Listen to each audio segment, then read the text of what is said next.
Times are tough around many kitchen tables in Russia for 3 generations at this one. The ruble's collapse means financial catastrophe.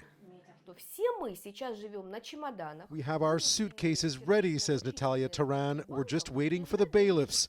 We see no possible way out of this. In 2007, it made sense for her to take a mortgage on her apartment in US dollars. The government even encouraged it. Now her monthly payments have doubled. Taran and others faced with losing their homes descended on the Kremlin demanding help. Several were detained during a rare show of public discontent.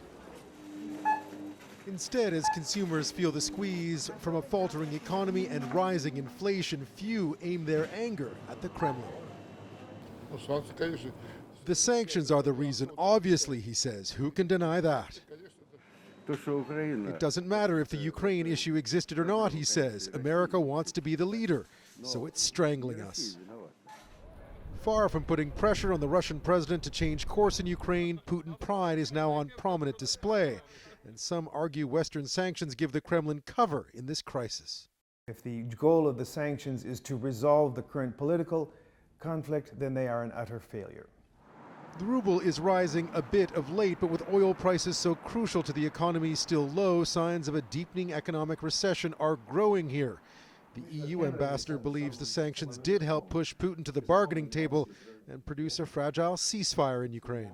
I see them bearing some fruits. It's not over yet, and that's why we have committed to continue with them.